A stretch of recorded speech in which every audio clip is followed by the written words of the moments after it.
Hello and welcome. Carrie here from Healing Humanity with Adam from Carnivore Today, Limitless Lindy, Lynn, Midlife Carnivore, and Ashley, Carnivore Brothers, and Todd is going to be joining us just here in a minute. Thank you all for joining us for our Thursday night live Carnivore Q&A, where we're also giving away a whole bunch of fun stuff, including something new and pretty big tonight. So I'm excited about that. What do you guys think? What should we start off with giving away first? We'll just get some of the hashtags going as we jump in and people are jumping on here. Let's do a shirt. Let's do a shirt. All right, here we go. So the shirt is hashtag ribeye. Hashtag ribeye. Post your comment or question with hashtag ribeye in the chat. And it's not at the end of the night. It's going to be in like a little bit. We're going to do a drawing in just a short while. And we're going to randomly pick one of the hashtags and you're going to get a shirt. And we're going to be giving away a bunch of other prizes tonight. I got to show, I didn't really run this by everyone here. We talked about it a little bit, but this is the other deal we got going on. Independence Arc Farms is sponsoring a beef bundle. It's $225. It's their ancestral blend beef bundle. And we're doing this at the end of the month. And if you're interested in entering to win, anyone that signs up for our Healing Humanity newsletter, which is in the description on YouTube, you just sign up for the newsletter. We're going to randomly pick one of those at the last live stream of the month, which will be the last Thursday in January. And if you're interested in learning more, Independence Arc, it's a family-run farm. They do regenerative farming, grass-fed, grass-finished. It's only available in the lower 48, though. And there's a link in the description if you want to learn more. We appreciate them sponsoring this for us. And you have to do two things, though. You have to sign up for the newsletter and you have to follow everyone on here. And everyone is listed in the description. So you just click on Limitless Lindy, Ashley, Adam, Midlife Carnivore Lynn on their YouTube links and you subscribe to each of them. And then you'll be entered to win. But right now we're going to do hashtag ribeye. And I think, Ashley, we've got some announcements coming up, right? We got this thing going on here. Yes, huge. That's going to be awesome. I actually am going to have to leave the live stream early because I'm hopping on a plane to head that way. So super excited for it. That is Saturday. And if you haven't got your tickets yet, it is not too late for the meetup. Our dinner did sell out. We were able to get a few more dinner reservations. So if you haven't got that, jump on there now. When it sells out, there's nothing else I don't think we're going to be able to do. So please get those quick. The theater, we were able to actually get a little bit larger theater because we had such a good response and there's so many people that are interested in going. We're super excited about it. So we do have some more actual meetup theater where we're going to be presenting. And oh my goodness, there's going to be so many incredible stories there. We're going to have Laura Spath and Chris Spath are going to be there. Dr. Kiltz is going to be there. Of course, Carrie, Adam. Lynn's going to get to tell her story. There's just some amazing people that are going to be there. It's going to be really, really inspiring. And if you haven't been to a meetup before, it's worth it. I try to go to as many as we can. So it's going to be super exciting. And then the following week, I don't know if you want to mention this one too. Sure enough, you got it ready. There it is. We're going to be in Chicago. Hopefully the cold weather will stay off and we'll get to Chicago okay. And then the latest for Chicago, can I still confirm this, Carrie? That it's confirmed. Yeah, I got to add the new image. And Emma are also going to be present telling their stories as well. So we've got Dr. Wiederman, we got Dr. Hampton, you got Dr. Kiltz, you got Emma the Carnivore, and you got Jen added to the lineup. So super, super excited about that one too. That's going to be awesome. Yeah, absolutely. Thank you so much, Ashley. I'm excited. These meetups are going to be a lot of fun. And there's a link in the description for our events page that show both of these, and they're going to be showing additional meetups that are going to be added very soon because there's going to be many, many more. So check out that link in the description if you're interested. You can't just show up to these. You got to click on the link and you got to go through the link to secure that. I wanted to just real quick, I'm going to show this as people are jumping on because I kind of skipped through this a second ago. In order to win the shirts and the other prizes we're giving away tonight, it's very simple. You simply subscribe to each of the hosts that are on here. They're all listed in the YouTube descriptions. And then you participate in the live chat. Like right now, we're doing hashtag ribeye with a question or comment. The better the question, the better the karma. And for good karma, share the live stream on Facebook and other platforms, help spread the word. And we can only ship prizes to the lower 48 states. So if you are overseas or something like that, we apologize. If you win the shirt, we will give you a prize that's worth more value. We'll upgrade you and give you a membership to HealingHumanity.life for 30 days. It's crazy expensive to ship some of these things overseas. It was getting a little ridiculous. So have to be in the lower 48, but we'll still give you something there. So, and then you can claim the prizes at HealingHumanity.movie/giveaway. And we'll repeat that later when we do the drawing in just a short while. But other than that, is there anything else we want to talk about, guys, before we jump into some questions? No. If you have questions for us, make sure you put a QQQ in the comment section below and ask anything you want. Jose has a question. Where is Carrie and Adam today? I'm in Montello, Jose, not too far from you. I don't know if you guys can see Jose's picture. That was Jose at the Montello Theater meetup. And he was showing his belt, which was incredible. His transformation on his waist side. He brought his extra pants to show that he could fit in one leg of it, didn't he? Shout out Jose. Jose's incredible. So yeah, he said, Carrie, I got something I need to show you. And then he started taking off his pants, pulling out his belt. Like, whoa, this is a family movie theater. What are we doing here? Jose's awesome. He's been to, I think, a couple of the meetups. He comes into the theater every now and then, and he's a passionate carnivore. So yeah, Adam and I are at home right now, but very soon we will be moving on to Arizona. Question: what's the quickest way to become fat adapted from Doxy D? Maybe we'll just go in order here so we get all the questions. Adam, what do you think? Eat fat. Eat as much fat as you can. Try to get a decent mix and ratio of fat and protein. But the only way you're going to get fat adapted is by eating fat and avoiding those sugars. Question from Harley Barnes. Ribeye, someone help me with these awful palpitations. Lindy, you know anything about that? I hear a lot of people talk about that. They're either got having too much electrolytes or not enough. So I don't know if you're taking electrolytes. If you are, maybe reduce it. And if it's the other way around, increase it. So that's always something to look out for. But obviously, if you're concerned, go and see your doctor. Yeah, and I would want to know, does this the palpitations, did they start after you became carnivore? Yeah, and definitely, and I would also want to know like how, like, do you check your heart rate? How high is your heart rate? How long do the palpitations sustain? Because that could really determine whether you need to go and get seen more quickly. So you don't want them to be sustained, and you don't want them to be too high. So over 100 is more than the normal heart rate. But if it's sustaining over, 120 or higher, you need to go right away. Don't try to figure it out on your own. Go get seen. Question for Carrie. How's JT? I think that's JT. I'm sure that's JT. Not heard from him for a while. Hope all is good with him. JT, Poco Moonshine family. He's doing incredible. I just talked to him yesterday.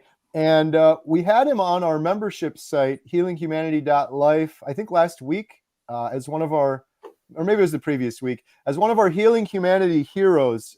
He's interviewed 92 carnivores on his channel. Hey, Todd's here. Howdy. Hey, Todd. What's up? So yeah, on JT's doing incredible. Just texted with him yesterday. Was on the membership site, gave a really emotional sharing sort of speech. So speaking of the membership site, real quick, if anyone is interested, we have a code for our membership site. It's HealingHumanity.life, and the code is LIFE, J as in January, 50, and that'll get you 50% off the first month. And yeah, if you had that, you would have seen JT. We do every now and then we do a Healing Humanity Heroes episode, and I'm pretty sure Todd's going to be featured on one of those coming up pretty soon. Yeah, I think so. I think it's the 12th or something. That's a week from today, I think. Week from today, so 9th. check it out. HealingHumanity.life. There's a link in the description below. Hooligan Fish, 2 more days. Hooligan Fish is going to be joining us at the Arizona meetup. That's awesome. Okay, we're kind of going in order here, Todd, and you're next up. Are you ready? Yeah, let's do it. Why are so many against milk and heavy whipping cream but encourage butter? What's the difference? Well, the difference is the what do you call it? The lactose, the milk sugars. That's the main difference. And then also the casing and the what do you call that? Casomorphine, which is also in the cream. So those things spell a little bit of trouble. so the dairy carbs, the milk sugars are a problem. And then the casing can really open up your appetite. So it's a really good tool if you're having a hard time having much of an appetite. Like if you're having meat aversion, that'll open up your appetite for sure. But also that casomorphine lights up your endorphins in your brain, and so you start eating it more on cravings. So it's kind of interesting. And that's not in the butter so much. Right. Good stuff, Todd. Thank you. Patrice Pellin has a question for Lynn, midlife carnivore. What is the best way to navigate dinners at a friend's house? You eat dinner before you go? Do you fast? Both of those are good options. The biggest thing that I do is just to make sure I have a plan, because sometimes it can depend on the individual friend. So if you feel comfortable and they know the way you eat, I have actually brought my air fryer and some ribeyes to a friend's house because I asked them ahead of time and just, cooked myself some ribeyes in their garage. Now this friend was actually a family member who was a vegetarian, and I knew I wasn't going to get any meat there. So you can also ask them what they're having. If you're comfortable, tell them that you're only eating meat. And sometimes friends, they are so happy to have you there. They're like, hey, I'll cook you a steak. So you just kind of have to navigate. But I would say don't wait till you get there to come up with a plan. Just plan in advance. Good stuff. All right. The next question we have is for Ashley. What's all the talk about L-Reuteri, a yogurt for the gut? Is it needed on carnivore? I think I could take this one. This is a very unusual one. I have no idea. I haven't heard all the talk on that. So Dr. Berg did a video a couple of weeks ago about this L-Reuteri yogurt, and it's to help restore your potentially missing or damaged gut bacteria, gut biome probably from taking years of antibiotics or glyphosate or standard American diet that's damaged our guts. And there's a lot of good evidence about it. The person that he interviewed, I'm trying to think of his name now. He wrote the book, I think, Wheat Belly, Davis, maybe. Anyways, is it needed on carnivore? I've been carnivore like 600 days. I didn't need it. Most carnivores don't need it. You may have a damaged gut and it may be able to benefit you. My best advice would be check out that video by Dr. Berg. It's an incredible video. If you just Google Dr. Berg gut yogurt, the video will come up, and it's about a half an hour video. And if you're interested in trying it, he even gives the recipe on how to make it, because there's a bit of a procedure. It's not very hard, but there's a bit of procedure to make it at the end of the video. That was kind of a weird, not a weird question, but if you haven't heard of L-Reuteri, I just happened to come across that Dr. Berg video. Otherwise, I wouldn't have known myself either. That's funny. Well, good answer. Yeah. Kel has a question. Does anyone know if crunching or eating ice is okay? I'll take that one in replacement, because I had an interesting experience with that. I think with the question that you're asking, it's something to chew on and stuff like that. I would say just maybe be cautious of that depending on what it is. But my wife, the reason why this came up for me is my wife had a terrible, terrible habit, especially the Sonic ice, the soft ice, that she wanted to eat that all the time. And turned out she had a big iron deficiency. So it may be something that you want to look. Your body was craving it, and there's actually iron in that ice, especially those that come from those machines like that. And her body was craving it so much she was eating ice constantly, didn't know why. So that may be something to look into. Yeah, good. That's a good answer. It was because it's either, I never know. I hear people call it pica or pica. If it is an actual craving, it could be indicating anemia. So if it's just helping you with cravings and you can take it or leave it, I wouldn't be too worried. But if you're craving it, I would get your blood work done. Make sure you're not anemic. All right. Let me see this next one here. Sorry, I'm jumping around. Dreamt last night I was dining in a restaurant that Carrie owned, and he gave me a Homestead How hoodie, which I dripped juicy fat on. Wow. You almost need like a psychiatrist to analyze this one. Oh, I thought it said dying. I thought it was maybe from your cooking. Was the restaurant called Carnivore? Because I have had dreams of starting a restaurant called Carnivore where there's a bacon bar with different types of bacon, and there's a water bar where you get your Topo Chico and you got all your different brands of water. Yes. That would be awesome. Hey, look at this. We got Chris Spath. See you guys Saturday. Look at how prepared I am right here. Watch this. Boom. This is Chris Spath, and he's going to be speaking at Healing Humanity Inspiring Carnivore Stories meetup in Arizona. Chris has an incredible story. If you guys haven't heard it yet, Chris came on with us with Dr. Barry and Dr. Westman when we did the diabetes roundtable, and it's incredible story, overcoming type 2 diabetes, losing a bunch of weight. I love Chris and Laura Spath. Their videos are so encouraging to me. Because when I was starting Carnivore, I'm like, this is great and all right now, but what about the longevity? What about doing this for a couple of years? And Chris and Laura have really figured out how to maintain this and do it for a while. So really looking forward to seeing those guys on Saturday. Thank you, Chris. Dr. Nelson, how's it going? Hold on a second. Technical difficulties. There you go. Now, I just said long time not talk to you. Oh, yeah, right. We just heard Dr. Nelson on that. Hey, I'm always happy to talk to Dr. Nelson. I'm glad you're here. We had some good questions here. Let me see if I got one for Dr. Nelson. I Dr. see one, Nelson. Dr. Nelson. You see one? Yeah. Because it's a little technical, so it'd probably be good for him. It's the one from YouTube. Got it. Question: does elevated LDL, Dr. Nelson, come from a feedback system whereby damaged glycated oxidized LDL is detected and the liver upregulates LDL production to try to provide enough good LDL? Thank goodness Dr. Nelson is here, because I could barely read that and I don't understand any of it. All right. So LDL is not cholesterol. LDL is a lipoprotein. And you can think of the LDL, HDL, IDL, the chylomicrons. They are all transport buses, okay? They are bus. And so the LDL transports cholesterol, and it's thought that the LDL brings cholesterol to the sites, and the HDL transports the cholesterol back to the liver. Okay? I think that part is simple, right? The argument or the blame that people put on the LDL cholesterol is because when you analyze arterial plaques, that's what you find, cholesterol. We call them cholesterol plaques. And it is true they are cholesterol plaques. So what are they? They are just transport molecules.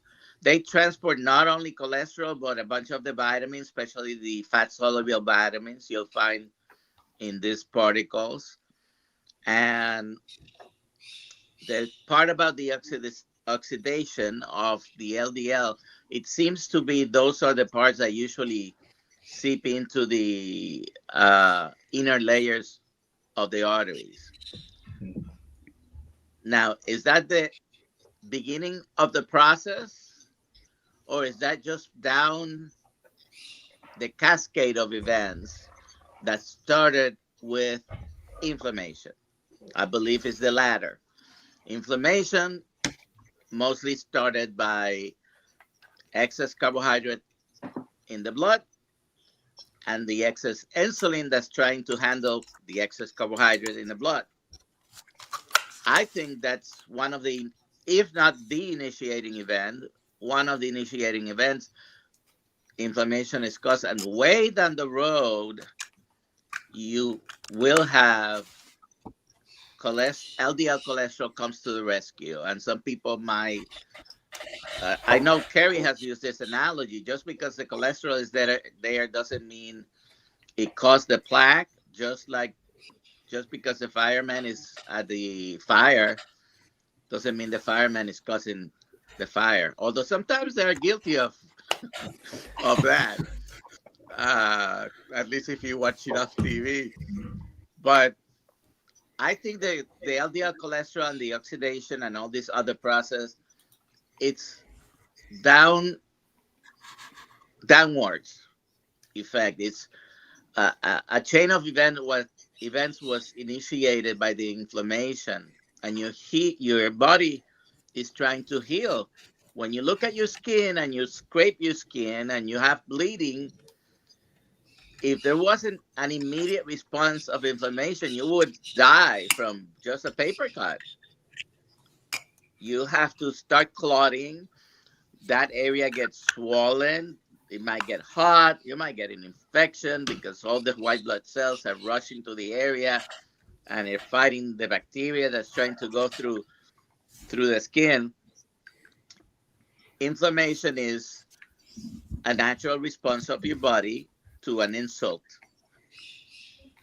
So I think the initiating event has to do with the carbohydrates, with the high levels of insulin. And of course, there are other environmental factors regarding cardiovascular disease specifically.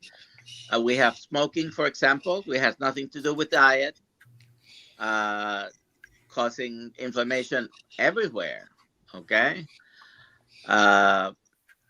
So just because there is LDL cholesterol doesn't mean that's causing the problem. Another thing that it seems to be happening in a small number of people, those lean mass hyper responders, it seems that when they are lowering the carbohydrate intake to a point where there is no glucose available except what your own body produces, they still have energy needs, and your liver will produce more LDL cholesterol. Okay, those particles, the boss is transporting cholesterol to the different cells of the body. I don't know if that answered the question or if there's any follow-up question. Thank you, Dr. Nelson. Dr. Nelson, by the way, you're looking great, my friend. You look like you're skinnier and thinner than the last time I saw you. You're looking good. Thank you. 65-year-old Annette, coming up on my 2-year carnivore anniversary, the middle of this month. I love the community. As with them, I do not have to do this by myself. Oh, thank you, Annette. Appreciate that. Question for Adam from Brandon. Just got an old-time Brazo smoker. What would you guys first season it with? Duck fat, tallow, butter? Well, I can recommend what I did with mine, which was tallow. So that would be my recommendation. But this question might be better answered by Mr. Ashley. Yeah. No, I think that's it. I would do it with tallow. Yeah. Simple. Yep. All right. Maybe another question for Ashley. Will there ever be a meetup in the East Coast tri-state area? Please.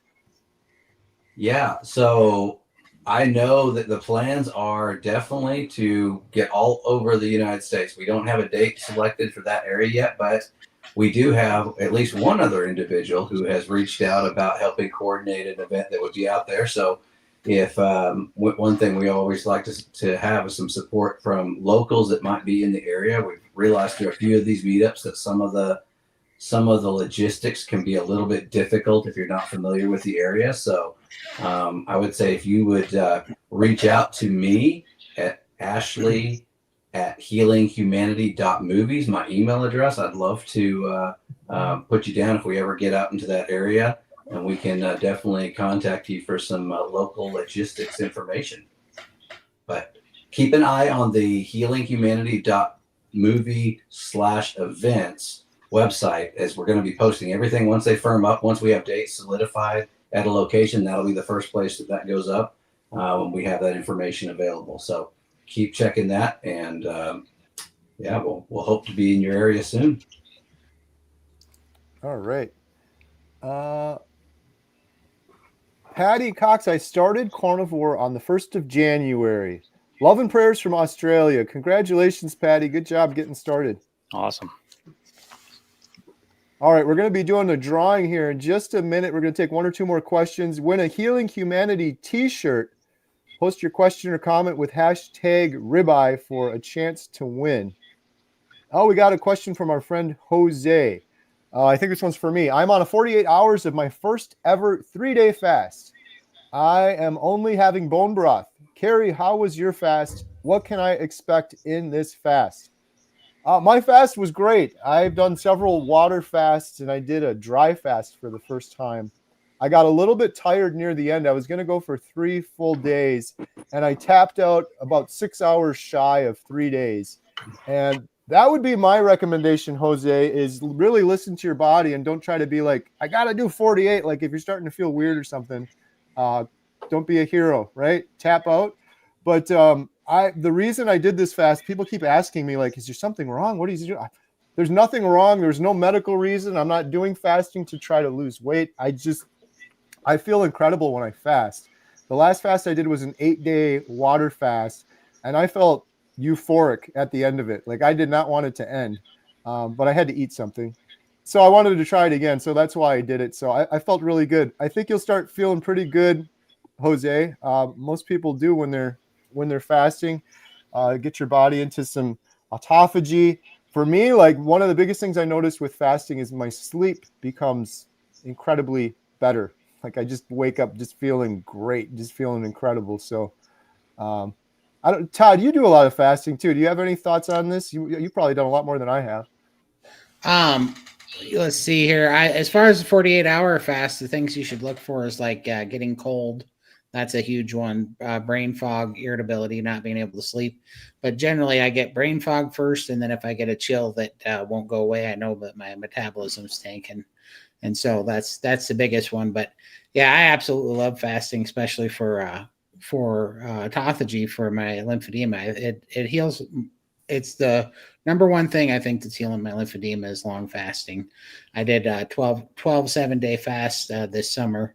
Every other week I did a 7-day fast, and it was the single best thing that I did for healing up my lymphedema on my legs. So, Todd, did you do that water only most of the time, or were you having some alternate day? So I would do, in 7 days, I would do 4 24-hour dry fasts and 3 24-hour wet fasts. So I'd start with a 24-hour dry fast, then I'd do a 24-hour wet fast, and I'd alternate. So I get 4 24-hour dry fasts and 3 24-hour wet fasts in there.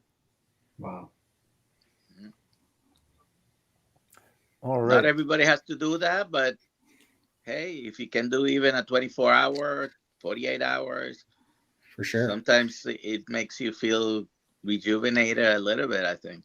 I had my right calf was 35 and a half inches, and my left calf was 36 and a half inches with swollen lymphedema.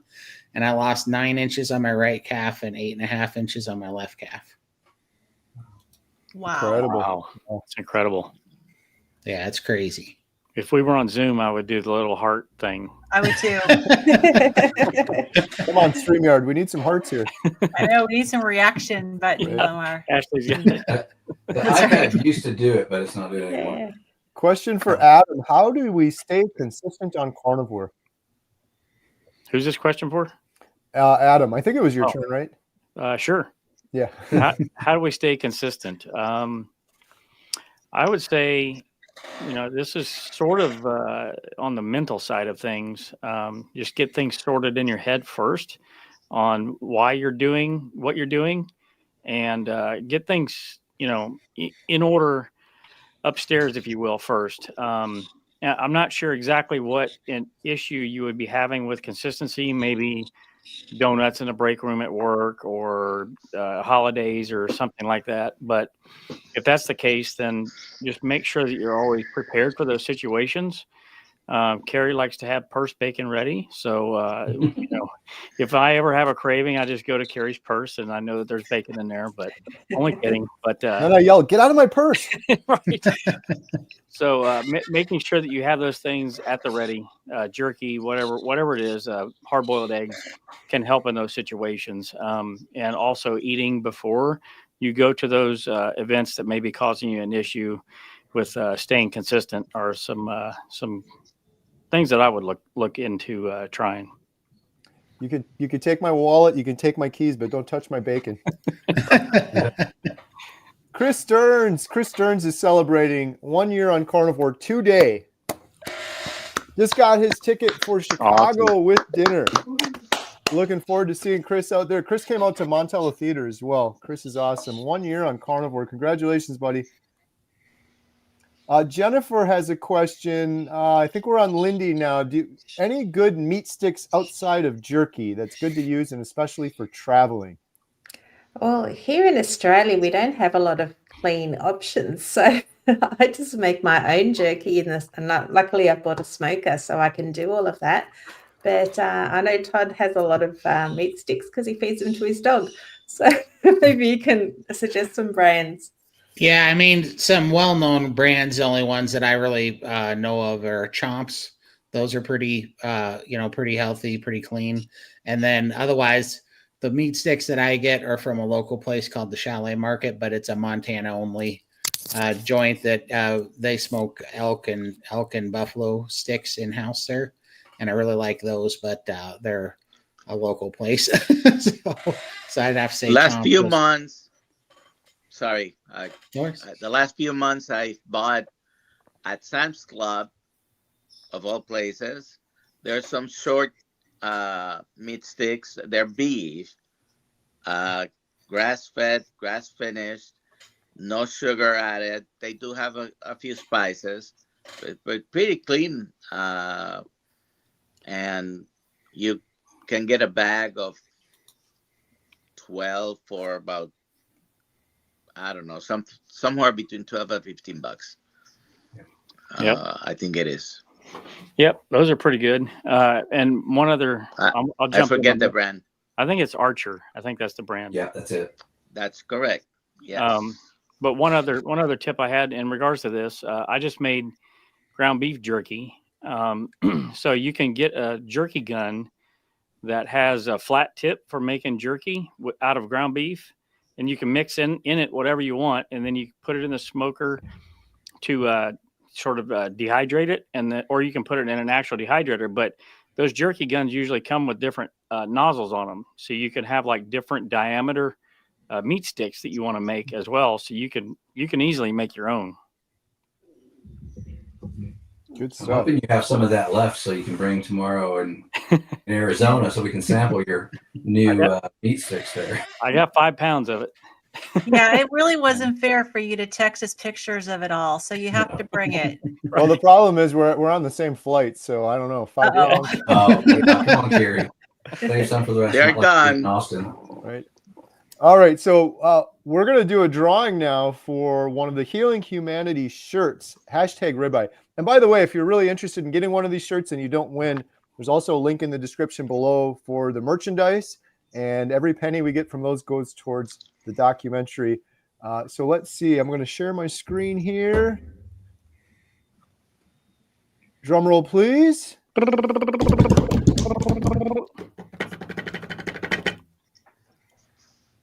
The winner of a Healing Humanity shirt is Ding dong. Bexy. Bexy, Awesome. congratulations, you've won. Adam, where can Bexy claim their shirt? Bexy, you can go to HealingHumanity.movie/giveaway and enter your details on the form. Yay, congratulations, Bexy. All right, we're going to do another giveaway now. This will be for Redmond's Salt Shaker, $20 value, portable salt shaker. Great if you're traveling, if you're going to any of the Healing Humanity meetups, you can bring that with, family get-togethers. We also sell those on the site too, going towards the documentary. to get that one, you have to use hashtag salt. Hashtag salt.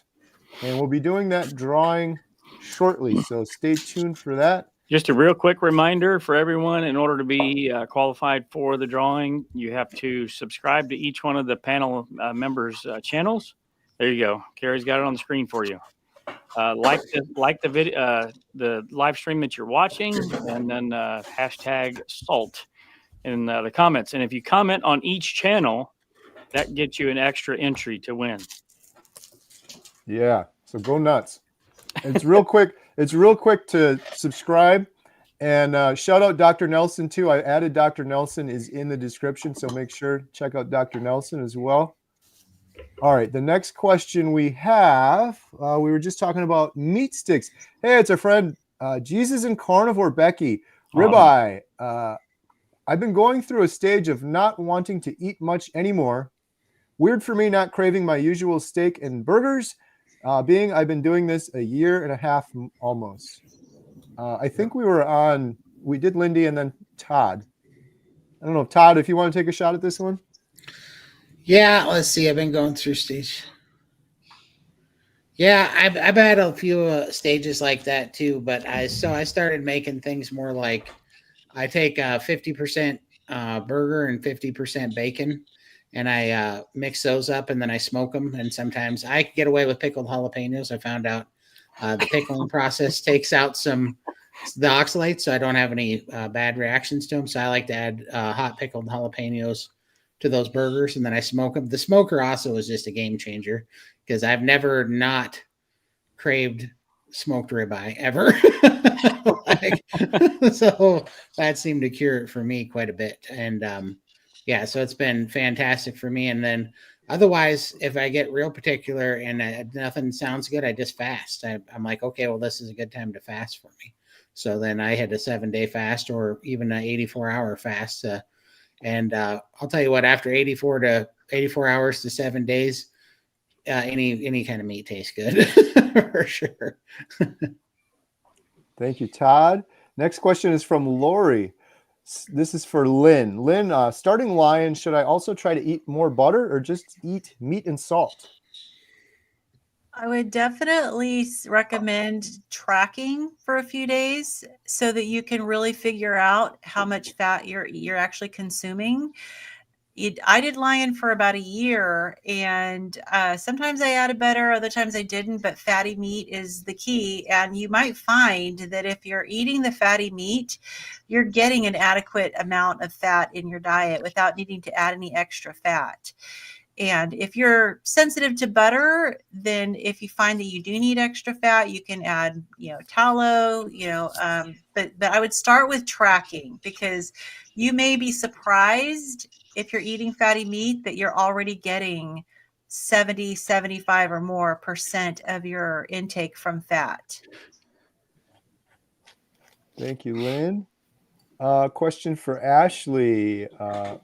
When recommending the diet, would you suggest slow transition or just do it? So I think this answer really kind of depends on two things. Your personality is one thing, because I'm the type of personality that is to just do it. And I like to go cold turkey and just do it. But I know a lot of people, especially if you've been eating the standard American diet for years and years and years, and you're transitioning immediately to carnivore, you can have some pretty rough goes of it for the first couple of weeks and symptoms, and it may be the keto flu symptoms are a little heavier, things like that. So it kind of depends on what your tolerance is. I personally am the type that like to get through it, get over it, and move on. But I think for a lot of people, it's easier to transition a little slower. So moving into more of a keto diet first, doing that for a little while, then maybe ketovore, and then going carnivore to slow that transition may be a better approach for you. But I think you have to understand your personality a little bit with that too, and how because if it's going to throw you off, it's going to set you back because you some of the negative side effects, then you probably started too fast and started too quickly and need to slow it down just a little bit. Thank you, Ashley. We got a question for Dr. Nelson from Take the Ride. My ferritin iron level is extremely high, 485. Doctor thinks it's from beef. How do I get it down? If you have other numbers that are related, please post it. Ferritin is the iron stores in the body. And definitely, if it's high and the serum iron happens to be high, and the other markers that are usually tested with it are compatible with iron overload, that may be a little high. But ferritin happens to also go up with inflammation. You may have adequate or even low amounts of iron, and at the moment your ferritin is being tested, you might be having a reaction in your body to something. We call that an acute phase reactant, right? And your ferritin may be high. So just based on the ferritin, I couldn't tell you. And the other factors is, what else are you eating besides the meat? Do you have any type of liver disease? Is there anemia? Is there hemolysis? Other factors that may affect the ferritin. Could there be someone who is only eating meat and have a high ferritin? Yeah. So when right before I started the carnivore diet, that was actually what I was ready to go. I was gung ho. I was ready to start, and I went and did the pre-blood work, and that almost took me out of it because my ferritin levels were actually at 1,300. It was super, super high. Wow. And my doctor was really like, he thought I had what's called hematomacrosis and wanted to test me for that. And it was funny because I went almost that same day. I was so gung ho about doing carnivore. I was like, no, that his recommendation, of course, quit eating red meat and more leafy greens. And so I went home, and later that night, I actually saw a Dr. Berry video, and Dr. Berry mentioned the word hematomacrosis, which I'd never heard of before in my life. So the fact that he mentioned it and said that things would level out gave me the courage to go ahead and start doing it. But one of the other recommendations that he gave me was to donate blood. And I've done that consistently since I've been there. And after 6 months, my ferritin levels were right back down to normal. And they've continued to be at a normal level since starting the carnivore diet and also donating blood. I do that whenever I have the ability to do that. Yeah, mine were elevated when I got them checked and on carnivore. But I think the thing I would ask too is this the first time you had them checked? Because for me, it was the first time since I'd gotten carnivore, and I was also the first time since I had a massive flare of my mast activation syndrome. And so my doctor felt that even though it was high, it wasn't as high as yours, but even though it was elevated, it was very likely that it was on its way down, and that the carnivore diet was actually helping it, because I had a massive, massive flare and infection right before I started carnivore, and my doctor suspects that it was probably much higher then, and it was on its way down. So I would say have it checked again. Obviously, like Dr. Nelson said, you got to rule out these other things and make sure there's nothing else going on. But then, I had mine checked 3-4 months later, and it was actually trending downward. So it could just be you caught it right in the middle of something it's doing. You could start, have it rechecked, and hey, if you have any excess, share the love. You can go and donate. If your hemoglobin is on the higher side rather than low, and your iron levels are truly, truly elevated, feel free to donate. Thank you. All right. For those that are just jumping on, we are giving away several prizes. And right now, if you use #SALT, you'll be entered to win. You have to follow each of us here in the description and then use #SALT.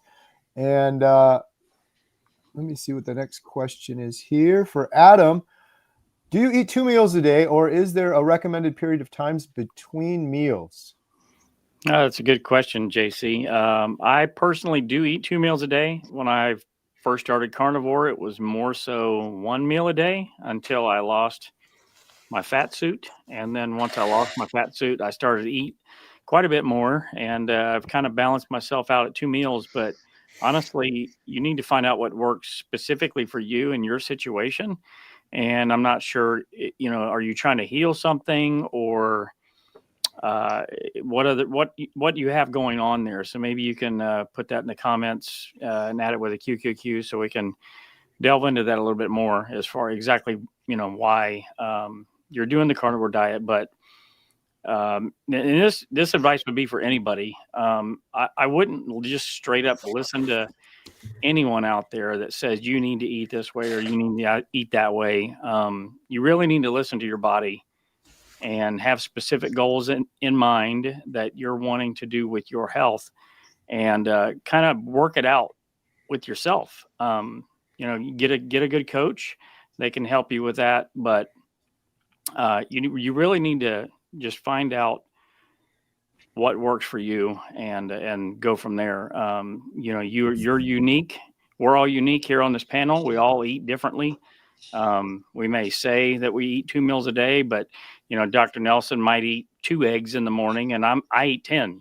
So it's all over the map, really. So yeah, if you can give us some more information, that'd be awesome. And it might change as time goes on. You may want to eat 2 meals a day now, but then you may want to eat 3 meals a day later. Another time you may want to eat 1 or fast. So it just listen to your body, but it's not necessarily going to be always the same even for you. Yep. Good point. Carnivore Dode. Hi, day 4 on Carnivore. It already incredible this morning. Felt like the limitless. Thanks for the inspiration. Awesome. Yeah, I believe they commented last week. I think there's 16. That's really cool. Oh, wow. Yeah. Awesome. That carnivore brain on Adam. Carrie, do you think you will do a podcast with Jordan Peterson? It would be interesting. That would be an absolute honor if that ever happened. Don't have any plans for it right now, but who knows? I think we're on Lindy now. Question, will it hurt if I drink water with salty chocolate mixes? Is that the like an LMNT with the chocolate flavor? I think so. Look, I don't know. If it works for you and it doesn't affect you, I'd go, give it a try. But for me to have anything with the flavors, I find it gives me cravings, and then I lose that off switch. So it really depends on you. It's your journey. Give it a try. If it gives you cravings and makes you want to eat other things, stay away from it. If it works and it doesn't affect you, then see how it goes. See how you feel. I think Lori had asked that question earlier. There was a follow-up from her lion diet question, I think, was also on there. That's why she was asking about the salty chocolate. But I think Lindy's answer is spot on, because if it gives you the cravings, that's definitely going to be something that may throw you off of the lion diet success. Right. Question for Todd: what is the advantage of a dry fast versus water fast? Well, the number one thing that dry fasting did for me that is the most amazing thing is it really helped me become fat adapt, because when your body has to get into those fat cells for your metabolic fluid to get your fluid so your electrolytes stay up and you stay hydrated, it really kickstarted my fat adaptation, which really helped my body appeared to really help my body start moving stored body fat. Once I started doing that, I started being able to access stored body fat a lot better. And then also it seemed to really clean out a slow and sluggish lymphatic system for me. It really helps get the lymphatics moving for my body. So those are the two. And I think it helps with more autophagy and mitophagy from what I've read. And so I think those are the biggest differences and the biggest kind of upside that I've found. And it's actually really weird because dry fasting is way easier than wet fasting, in my opinion. Super easy. Yeah, that's what I only did it for a little less than 3 days, but that's what I noticed. And our friend Lauren Tucker that we filmed in the UK, she's the one that told me about it. She said, check out this book. So if anyone wants to learn more, this is a really good book about dry fasting.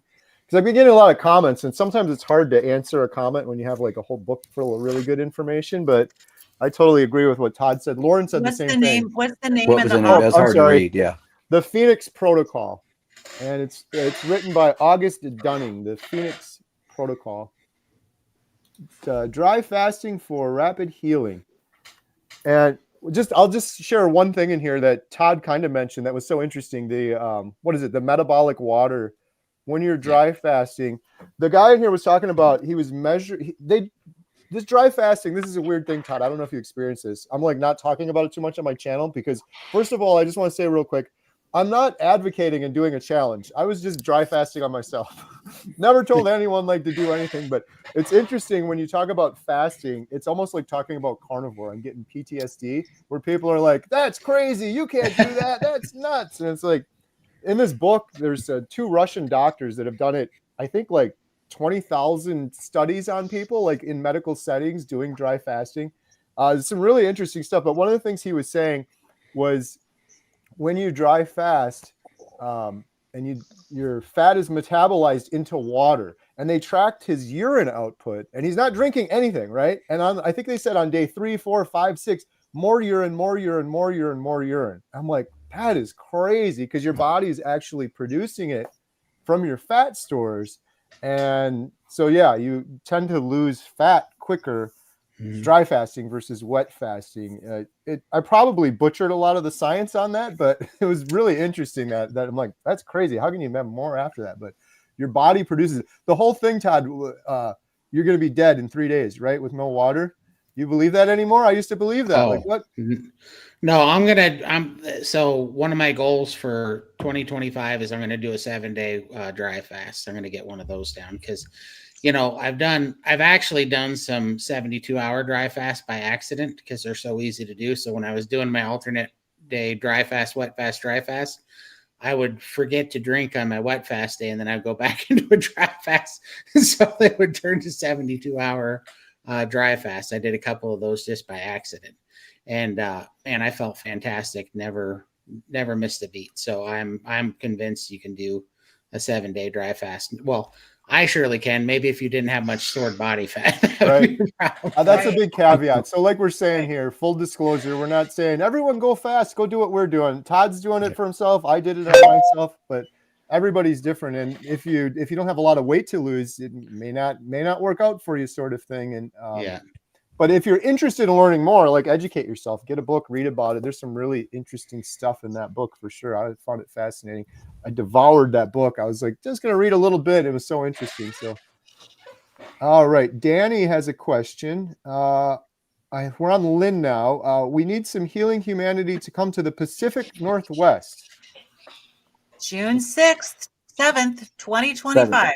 June 7th, 2025. We are having a big meetup in the Pacific Northwest. So we've already nailed down Dr. Baker, committed to be there, and we're getting things going. We're looking for a venue, and we're going to be sending out invites to a whole bunch of people. So mark that on your calendar. Yay.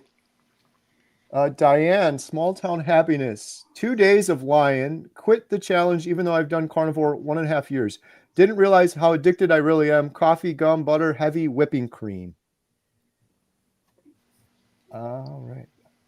I don't know if you have any thoughts on that one, Todd. Or Ashley, I'm sorry. Yeah, I do because I'm in the same way. I don't chew gum, but the coffee was a real tough one. So last year I had to make sure that the coffee and the heavy whipping cream, I do half and half, wasn't controlling me. So for the month of February, I cut it out. I didn't do lion, but I did cut out the coffee and the cream and probably stayed pretty close to lion. And the first couple of days were rough, but it was something I got over. I didn't notice a real big difference. That was a year ago. Fast forward to today, that is still the case with me, where I just feel like the coffee calls my name. And so, it's being cut out. And that was one of I haven't talked about it yet, but that's one of the things that I'm doing for the next 60 days as well, to cut out and get rid of the coffee and the cream, because again, I don't want to feel like I'm called to the coffee and called to the creamer. part of my routine, and I got away with saying that the first time, but I feel like this time it's just been calling my name, and so I want to make sure that there's not more to it. Yeah, that's great. So, Carrie, I want to. I don't want to let this opportunity pass because addiction is a big problem for a lot of people, and the reason why we're here on the stream is obviously to answer everyone's questions and also bring awareness of our membership site, HealingHumanity.life, and we have a breaking addictions group in that site where we have 3 Zoom calls every single week that deals with breaking addiction. So, Lynn, I don't know if you want to maybe talk a little bit about that.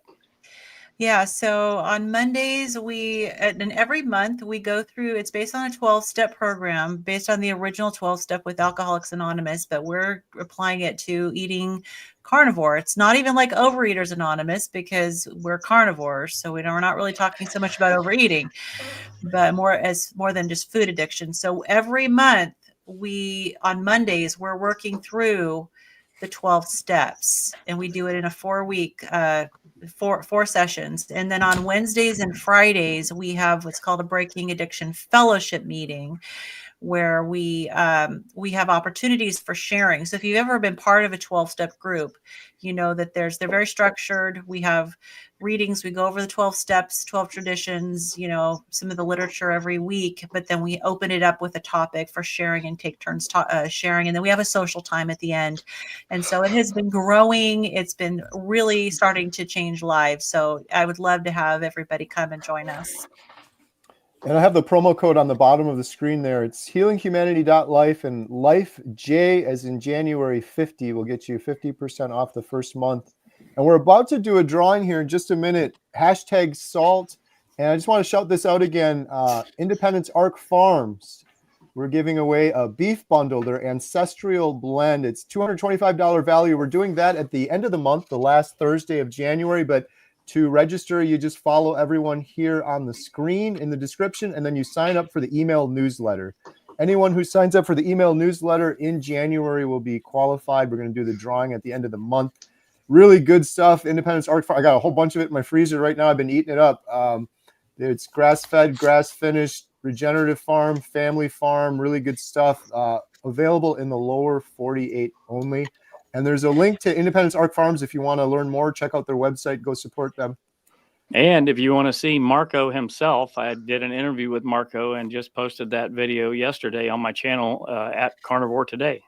Yeah. Really awesome dude. I was just about to shout that out because I didn't know anything about it, and I saw it this morning. That was a good video. He looks like he's got a great thing going. I can't wait to try some of that meat. Yeah, it's delicious. Good stuff. Just one more shout out to Marco too, by the way. Do you remember the origin story, Adam, where this all came from?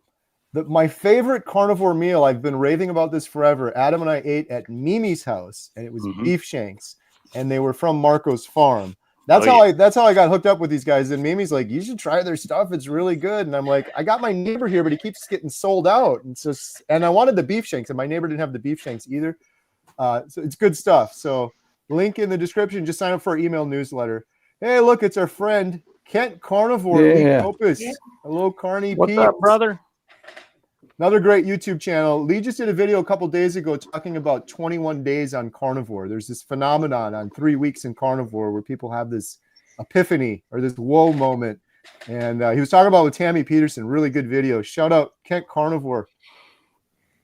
The new American realist. Oh, there we go. Hello, everyone. Independence Arc Farm here. There's Marco. There he is. Perfect. Providence.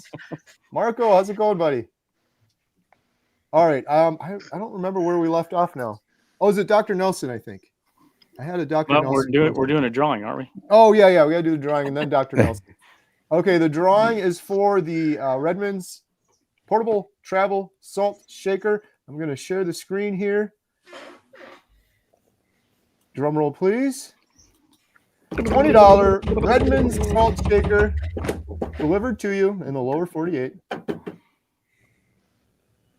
Carnivore Coach Lisa. Wow, Coach Lisa. There you go. We can just give it to you in 3 days from now. Which, perfect timing, because I'm just going to go ahead and say at 7 o'clock, I'm going to have to jet out to hop on a plane to head to the Arizona meetup, where one of our speakers will be Carnivore Coach Lisa, which we're super excited about. So So you Again, can hand reminder. her salt shaker. So we actually have one other winner who had gotten a salt shaker, who's also going to be maybe I'm spoiling the surprise, Wow. but he's going to be there as well, which we're going to get to hand in person as well. So that's pretty cool. So we're super excited about it. If you joined the stream late, it's not too late. You can still get your tickets. We were able to get a larger theater to allow more tickets to be available, because we did sell out of our first theater that we rented. We had to look at getting another theater to have increased capacity there, and we really didn't want to turn anyone away who wanted to be there. So we're super excited about it. That's this Saturday. It's not too late to get your tickets. Then the following Saturday we'll be in Chicago, and it's not too late to get your tickets there as well. HealingHumanity.movie/events has all the information that you can go on there to get your tickets. So thank you guys for the stream. I'm going to go hop on a plane, and we'll see you tomorrow. Love Fly you, safe, brother. Ashley. Safe travels. Love you, man. Yeah. Fly safe, Ashley. See you tomorrow. All right. So the next thing we're going to give away here in just a short while is a membership. 30 days, completely free, HealingHumanity.life. We were just talking about all the benefits with the Breaking Addictions calls. We have multiple Zoom calls every week. We have courses. We have community, all sorts of stuff to give you that proper community you need. You want to surround yourself by positive, good vibe tribe, like-minded individuals if you're going on this carnivore journey. So if you use #life, comment, question, #life, and then follow each of the hosts here in the YouTube description. There's a link for each of them. It takes 2 seconds. Click, click, click, subscribe, and use #life for a chance to win. We're going to do that drawing just shortly. Next question we have is for, there was a good one here for Dr. Nelson. Dr. Nelson, would taking amino acid be beneficial for somebody who has had gastric sleeve?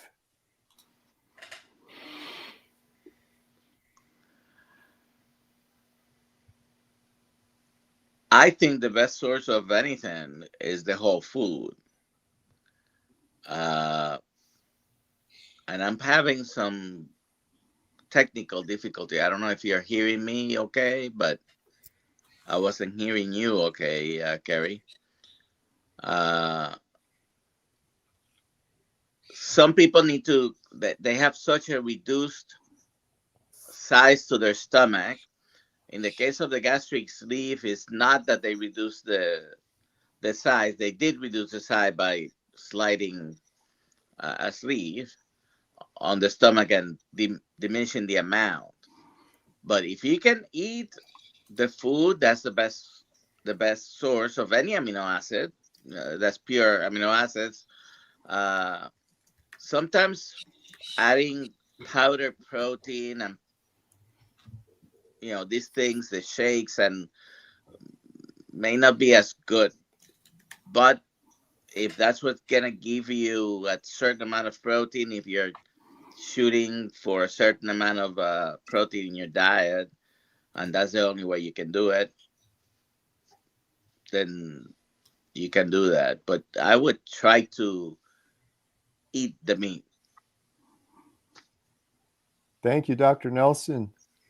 Question for Todd. I just started back on carnivore after an accident. I am now without a gallbladder. Have any insights on doing carnivore without a gallbladder? Should I use digestive enzymes?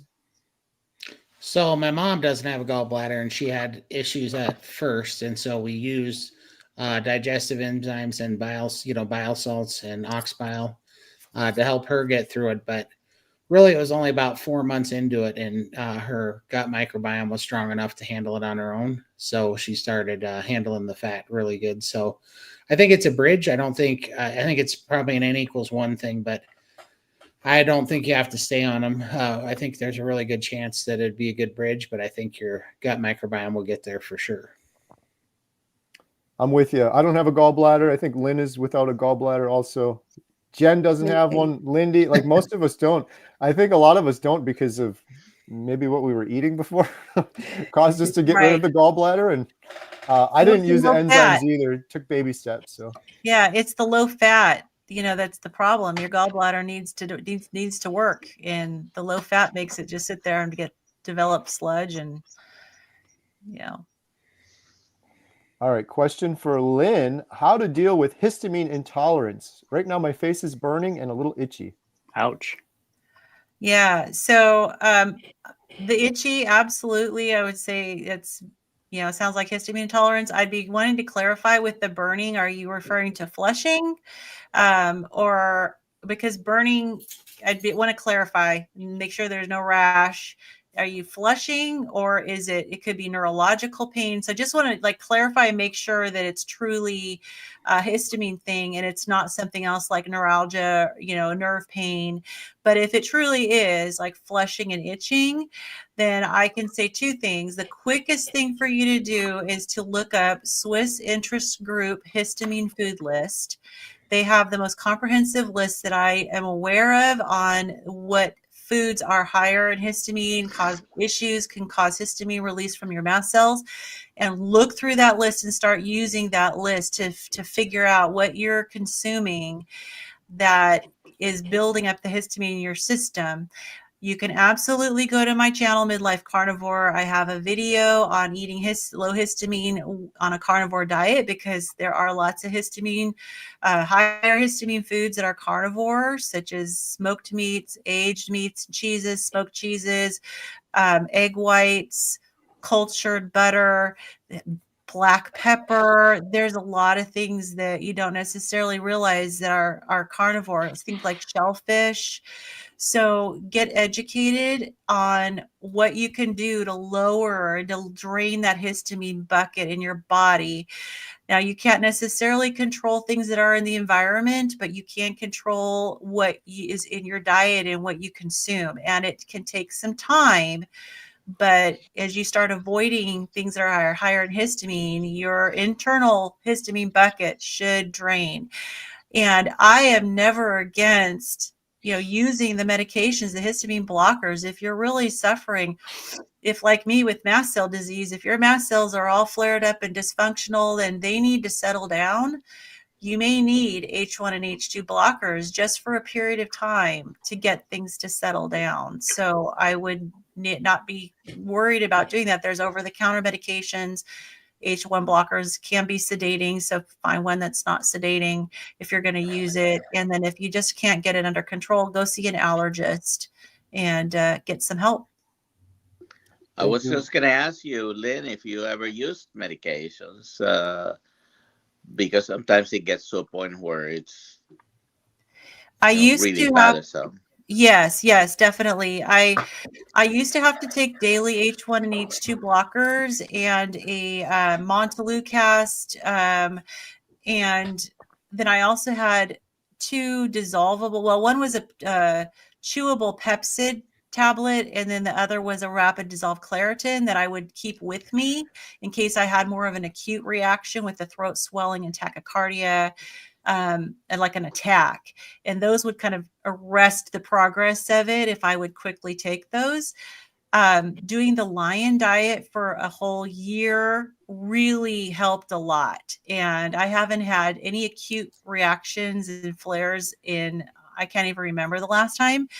I do take two still. I don't take the H1, the typical like over-the-counter H1, H2 blockers now, but I currently do take two compounded medications that my naturopathic doctor prescribes, ketotifen and low-dose naltrexone. And I have found the low-dose naltrexone and actually both of them to be really helpful. I tried to get off of the ketotifen. My body's not quite ready yet. But the low-dose naltrexone was really good because it can get in there in the brain and really was helping with the brain symptoms. So right now I'm just on those two. Could you explain, and I think I was following you, but you went very quickly over H1, H2 blocker. Can you, for one's listening, explain the difference between the two? Yeah, so they're both histamine blockers, but the H1 blockers acts primarily in the respiratory system, and H2 Those are the blockers, more traditional, yeah, anti-allergy medicine. like anti-allergies, like Zyrtec and Claritin and Allegra. And Allegra was the one that I took. Fexofenadine was the generic. But Benadryl, people are really familiar with Benadryl, that's very sedating. If you have an acute reaction, a lot of times Benadryl is the one to go for. H2 blockers work primarily in the gut. We have so many histamine receptors in our gut. And so often, when you are dealing with histamine issues, doctors will usually recommend you take both H2 and H1. And right now in the US, the most popular one for H2 is Pepcid or famotidine. So there are H3 in your brain, and so not everything will cross that blood-brain barrier. But if you're having brain symptoms, getting one that will actually cross into the brain and help with the brain fog and your histamine receptors in the brain is good. So, but most people just do fine with H1 and H2 blockers. And just so everyone knows, Lynn is putting together a histamine course for HealingHumanity.life. Yay. Shout out, Lynn. Thank you, Lynn. FX Trader, $2 super chat. Good luck with the movie you are working on. Thank you so much for that. We really appreciate it. Question for Adam. Does the money really go to the movie, or does it line the pocketbooks? Well, let me see. Yes, it really does go to the movie. And if it did line the pocketbooks, it really wouldn't require that many bills, I guess, in order to physically line the pocketbooks. But I can attest to you, being on the backside of things, we've all tried to get this man right here to actually take money, because he's put thousands and thousands of hours into this project.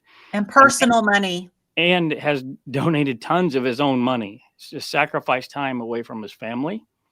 And, there's been a lot of good that's happened as a result of that. But we feel that he deserves to get paid. So just let everybody in the comments just type in if you think Carey deserves to be paid for the work that he's doing on this project.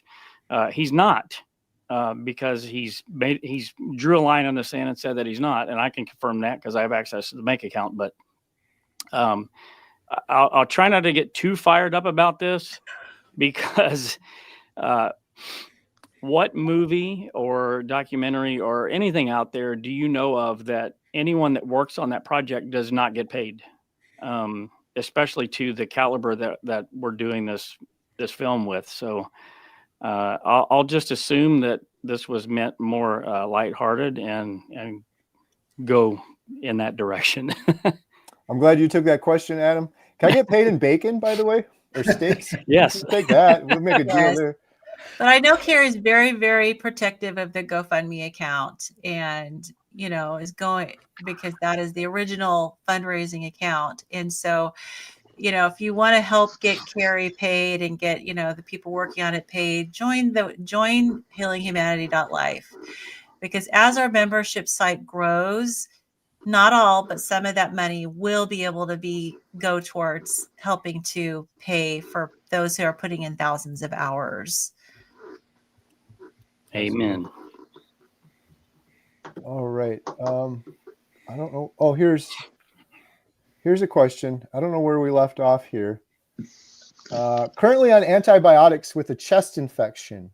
Should I take any supplement whilst on the antibiotics?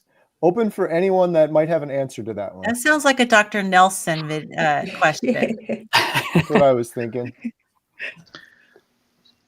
It's an unfortunate thing that sometimes we do need antibiotics for infections. Just today, I saw someone, after getting better from pneumonia with antibiotics, now she has a lot of diarrhea. You're killing the bacteria that's causing your infection, and then you're killing a bunch of your intestinal flora, bacteria, and just by creating a imbalance, you're gonna have diarrhea. I don't know if it helps much taking any type of probiotic while taking the antibiotic, because not much of that is gonna make it through, being that you're taking the antibiotic. But certainly, as soon as you finish the antibiotic, and you can start while using the antibiotic, Go to. So I've heard my colleague Dr. Berry say, go to the back of the health food store and find the one that is refrigerated. Well, the reason behind that is because those are probably the ones going to have the better life cultures. Not every yogurt and kefir and other things that you buy are going to have as many life cultures as sometimes they do claim. I mean, if you take a capsule that's been on the Walmart shelf for 3 months, I don't know how much life cultures that's going to have. Yeah. But fermented vegetables,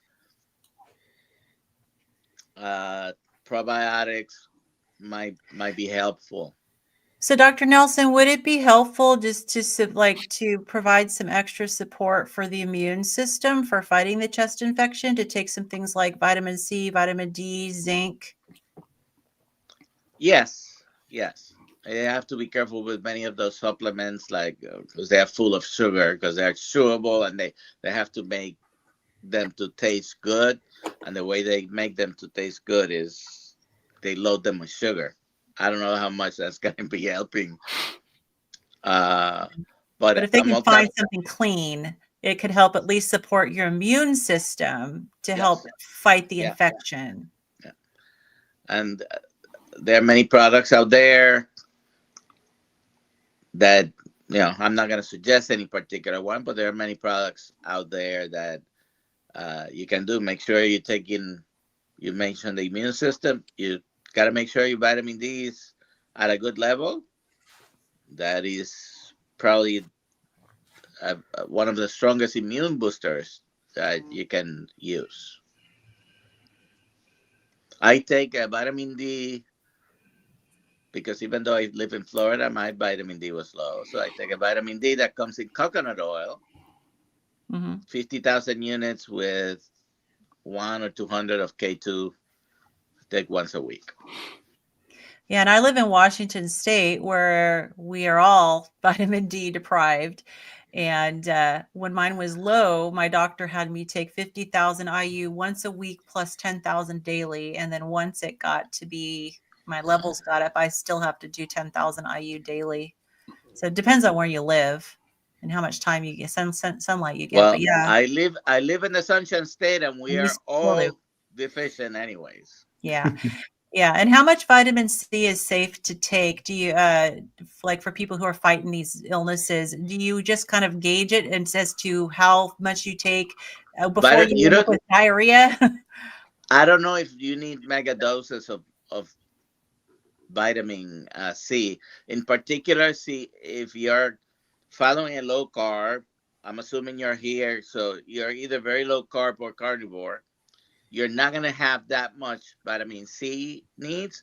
So even low doses would be enough. I mean, vitamin C comes as little as 30 milligrams. And from there, every number you can find up to 1,000. During the 2020 years, I used to take 1,000 but I wasn't following low carb at the moment. I was taking 1,000 milligrams of vitamin C twice a day. But if you're eating a low carbohydrate diet or you're carnivore, then your needs for vitamin C are not going to be that much. You can probably start with 30 or take 100 or 250. If you want to take 1,000 milligrams, you can. A lot of that is going to be flushed away, and you're going to get to the point. Most people don't get to the point of the diarrhea, but you might get to that point. Thank you, Dr. Nelson. Question for me. If I try a 48-hour fast, should I still ease into my first meal with maybe some eggs and butter?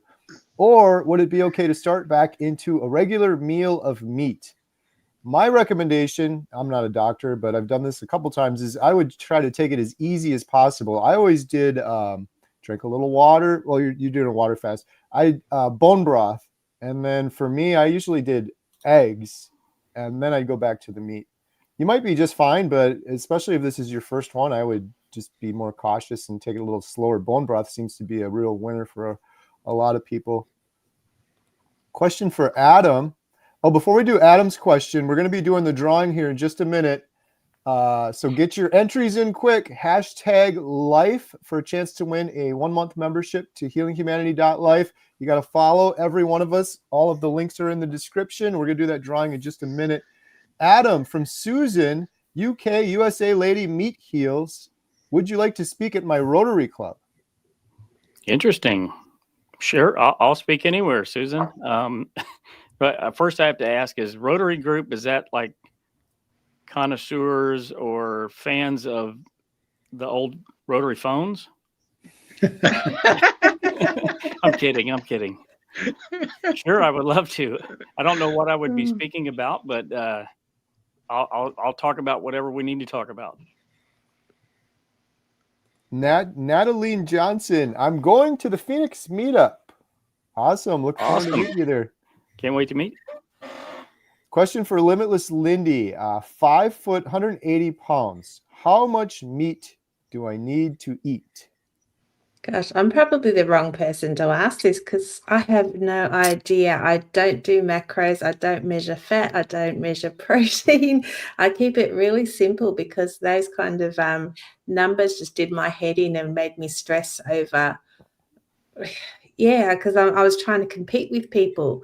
Like, I wanted to know exactly what I should have and measure everything. And when I get into that frame of mind, I set myself up for failure. So I had to let everything go, including the scales, all of that. I just don't pay attention to numbers. I just go by how I'm feeling. If I feel like extra meat or protein, I just eat it. If the fat tastes great and I really crave it, I eat it. And then other days it's like, no, I don't feel like it. I don't feel like salt. And I just listen to what my body's telling me.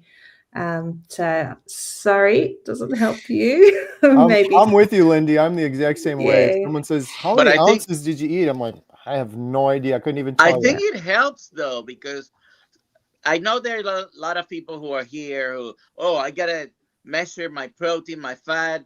I got to make sure, is there a carb in an egg? And some other people just do what she did.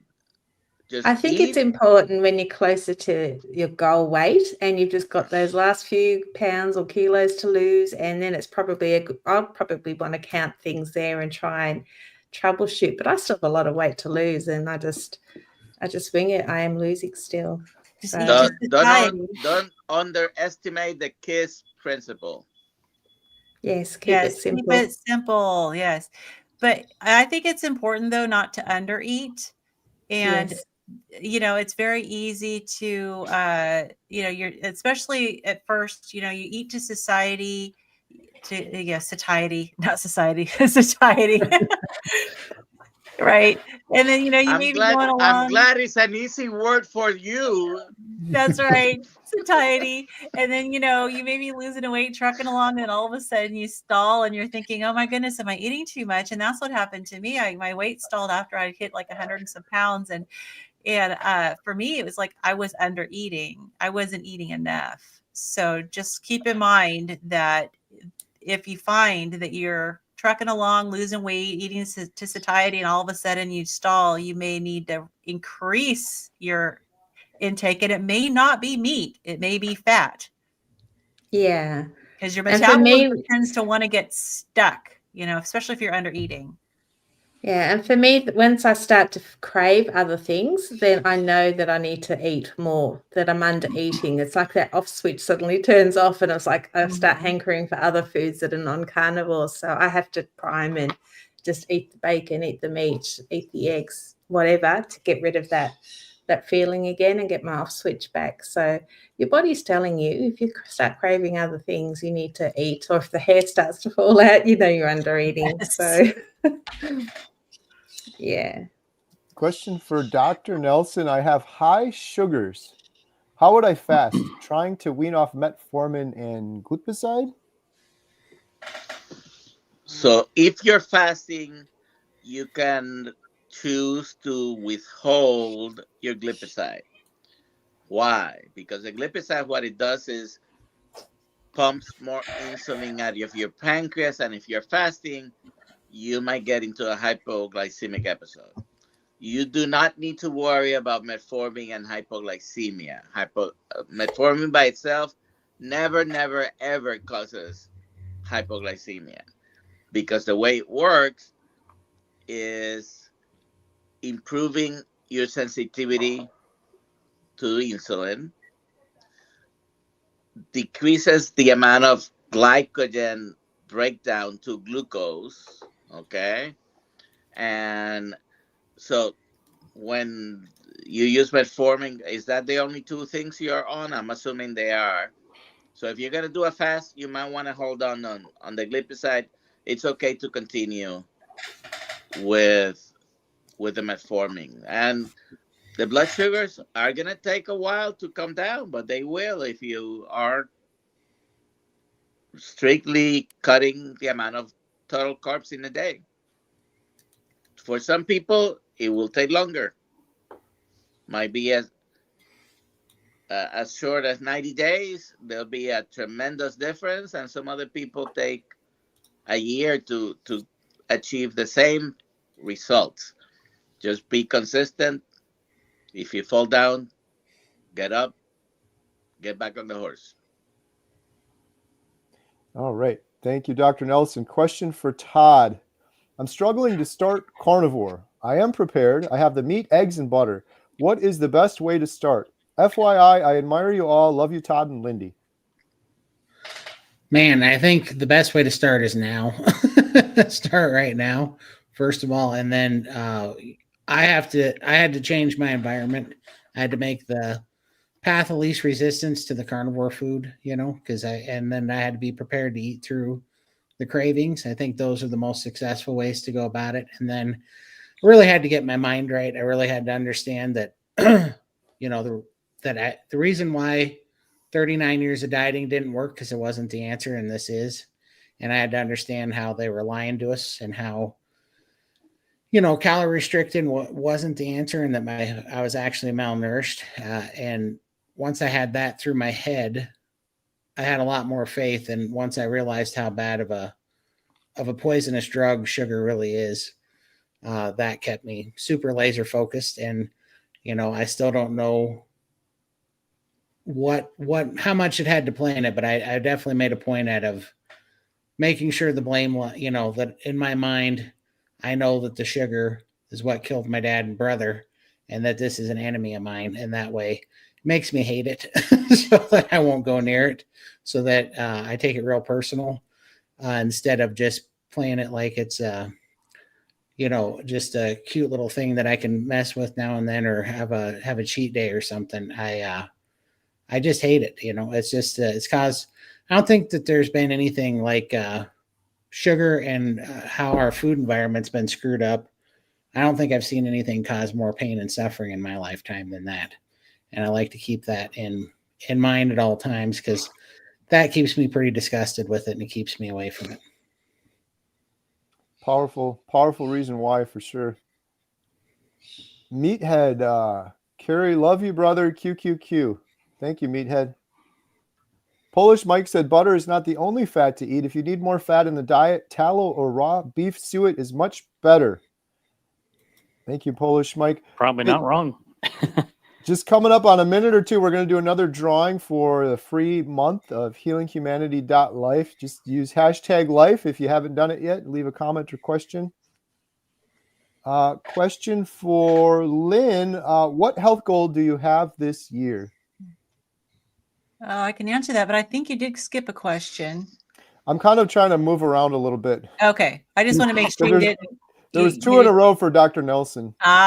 Okay. All right, good. Unless you want that one. Oh, I mean, I can go crazy on LDL and medications. Yeah, let's do that then. Some of us carnivores tend to have LDL-C. Is it worth taking medication despite the worrisome side effects? So, and Dr. Nelson. All right, so you have to make a decision. We can tag team on it. I'm sorry? For sure. Go ahead, Dr. Nelson, but we could tag team on this one for sure. I'll try to make it short. I could talk about this for a long time, but please don't.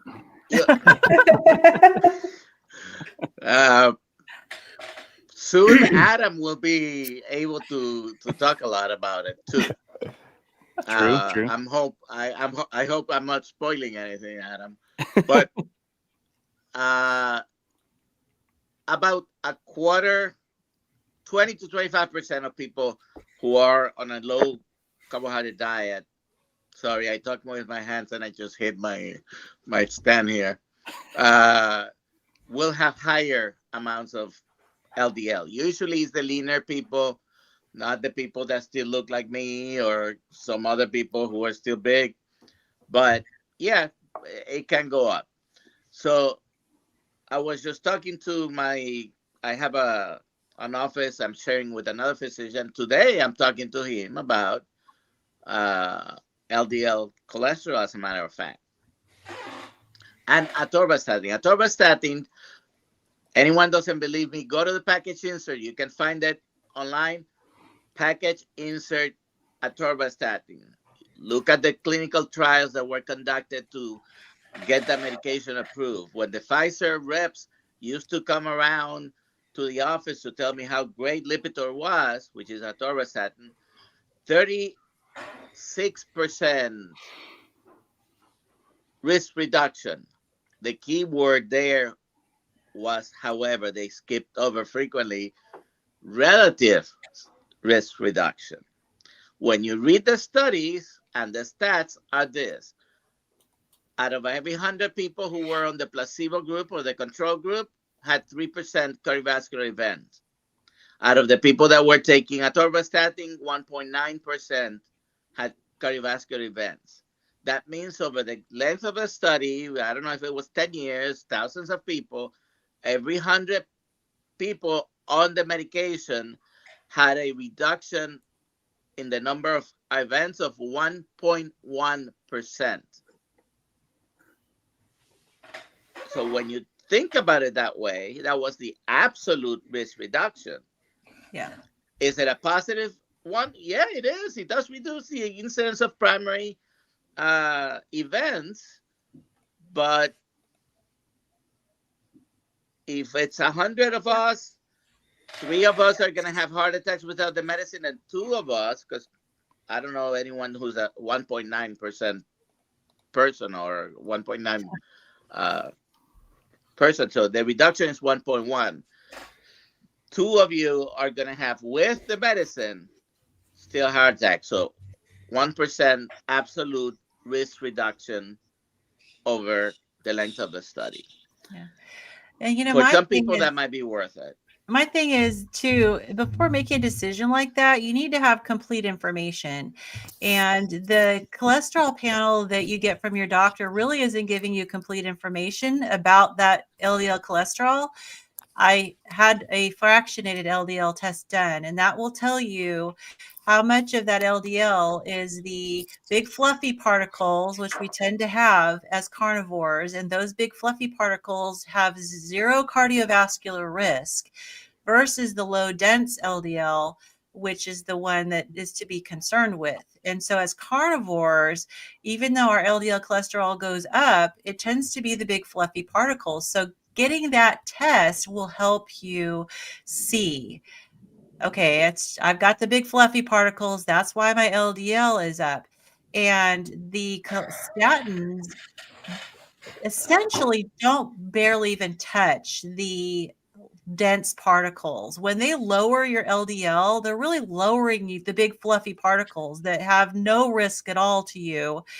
And so you're virtually having no real benefit, like Dr. Nelson said. And the other side is, it's not just worrisome side effects. The side effects can be pretty serious. And there's been studies done that show that people with lower cholesterol have higher risk of Alzheimer's.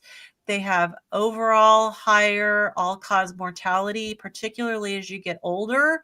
It's been shown that 60, 65 years old and older tend to have, with higher cholesterol, have lower risk of heart disease, stroke, and Alzheimer's. And so there's so many good benefits from having cholesterol.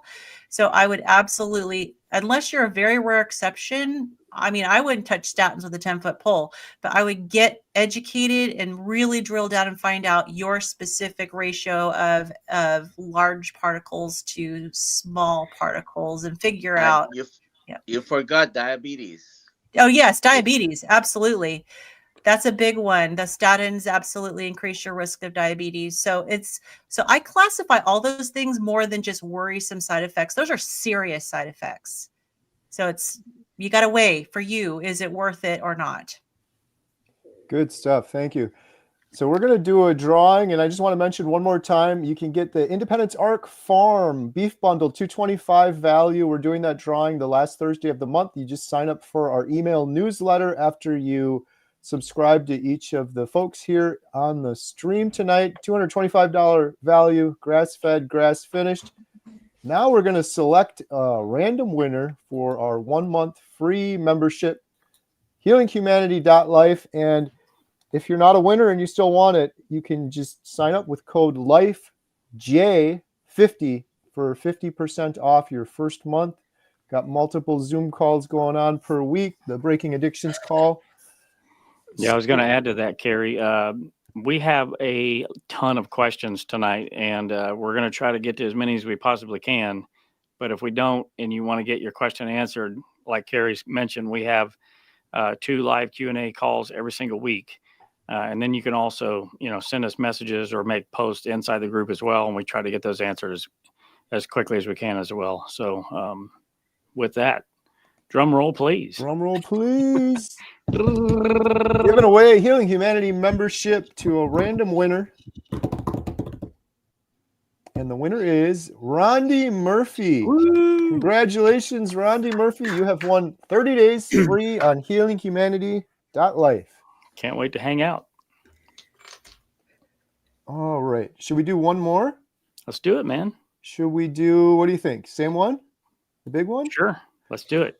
One more. We're giving away one more HealingHumanity.life free 1-month membership.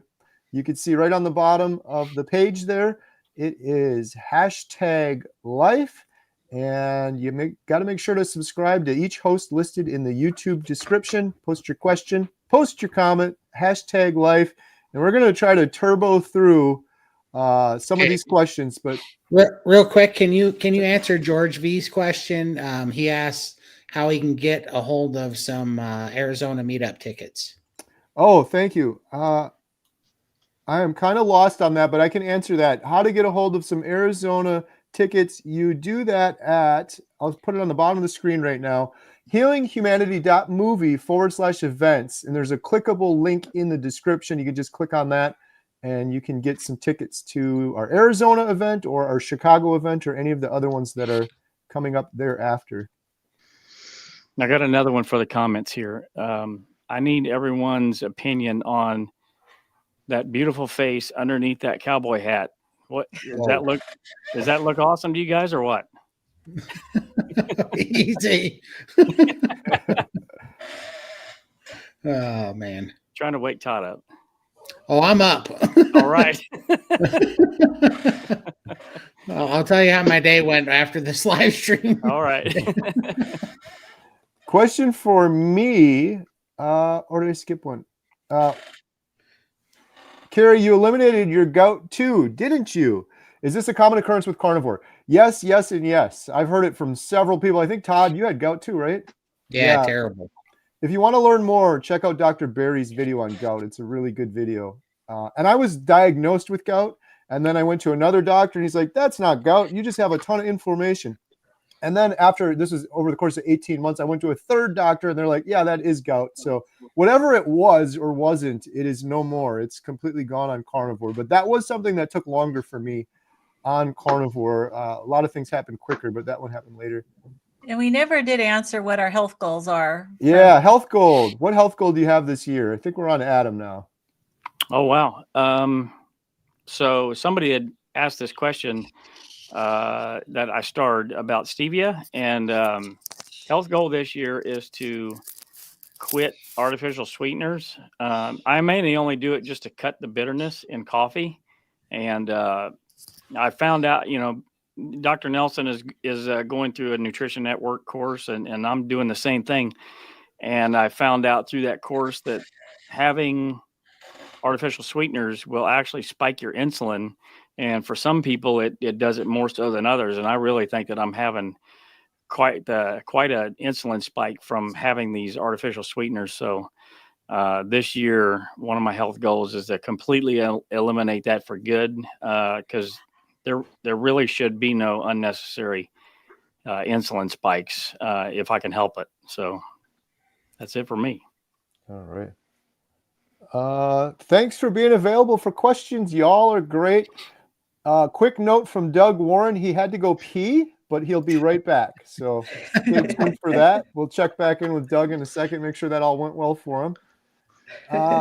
Anna Kurzawa. Connie, there are lots of films on YouTube about cholesterol, and it's not the biggest problem. Try watching, or you may ask here, right? QQQ at the beginning. Oh, I think she might have been talking to someone else. It's my birthday, the big 42. Let's see if we can get to another question. Awesome. Happy birthday. Happy birthday. Yeah. January 2nd. Question. Since on Carnivore, my hands and feet are always cold. Maybe we'll just do a rapid fire, and if anyone wants to take one of these, just raise your hand or shout out. Anyone interested in this one? Carnivore hands and feet are always cold. I'll just say that since I went carnivore, Adam, you used this word before, and kind of lost the fat suit a little bit. I've noticed I've been a lot colder and whining more about it lately, even though I'm a carnivore and carnivores don't whine. So I don't know if that has something to do with it. But well, and undereating has a lot to do with it. Undereating is what makes your extremities cold, because it lowers your metabolism, and it's trying to conserve energy when your metabolism's low. And that's what I've noticed. So when I tank my metabolism by over fasting, that's what my hands and feet get cold for sure. And that can happen a couple different ways, right? Like people forcing themselves to do OMAD, or just not eating enough in the meal too, right? Well, yeah, not eating enough, because most people, when they go carnivore, they're not used to having leptin sensitivity.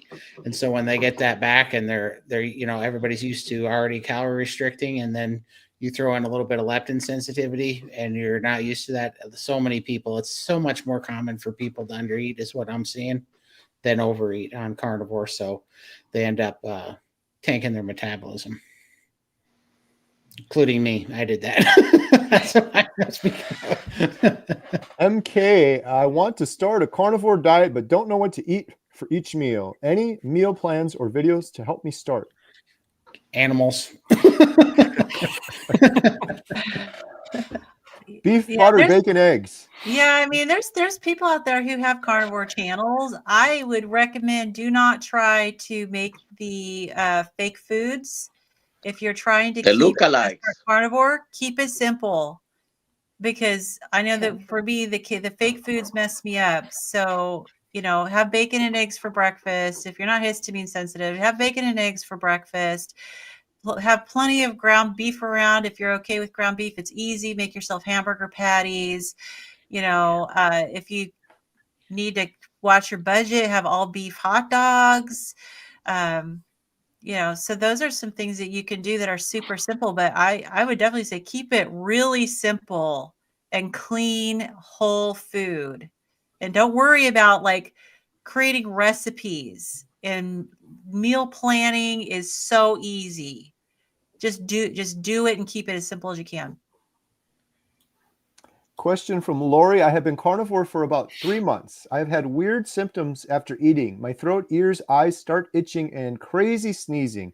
I had to use Benadryl several days. Any ideas? Lynn? Low histamine. Yep. Those are all histamine reactions. So you're probably eating high histamine carnivore. So just like I shared with the previous person who asked about histamine, look up the Swiss Interest Group histamine food list. They have a PDF with a very comprehensive list. And then go to my channel at Midlife Carnivore and look at my histamine video on eating low histamine on a carnivore diet. Whoops. Sorry, I hit that button by accident. That's all right. Thomas Pruitt. Carrie, I saw the video that Emma and Alyssa did on how making chicken nuggets.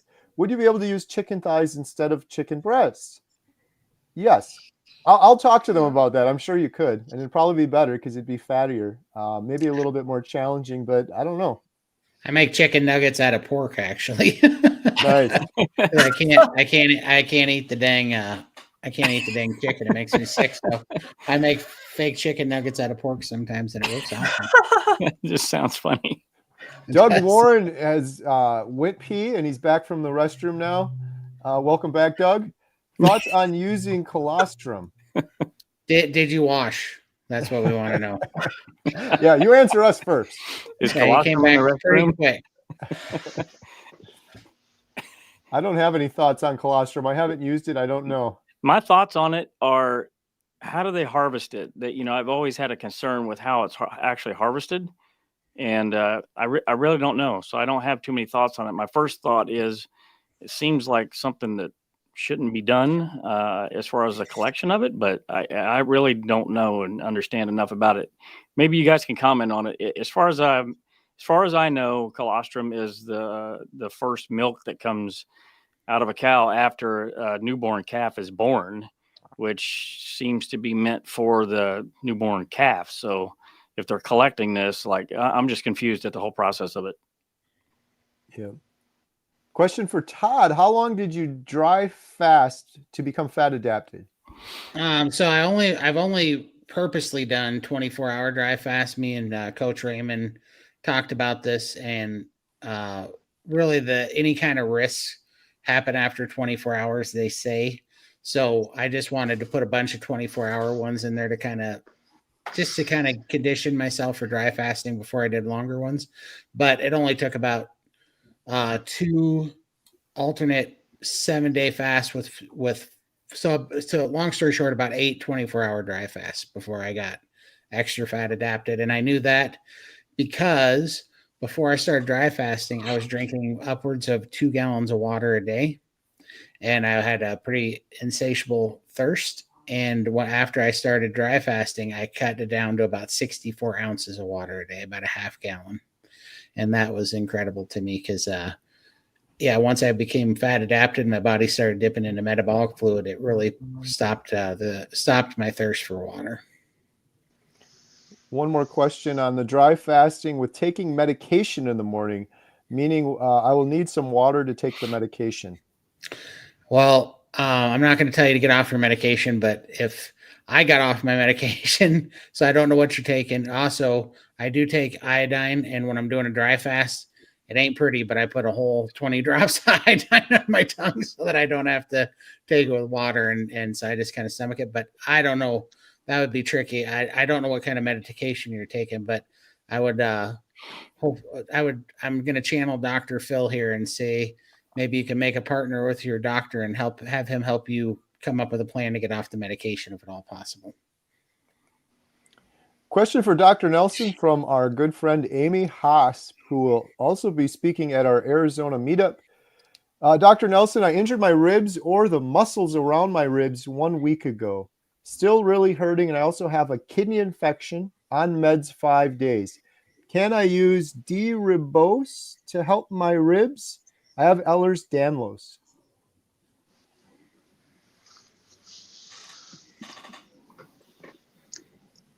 A lot of supplements that we use, sugars and the protein powders, and even the colostrum falls into this.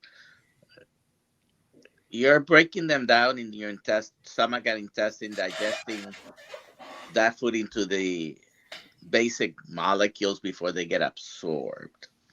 I don't know how much that would help, but I'm not gonna say it doesn't help any.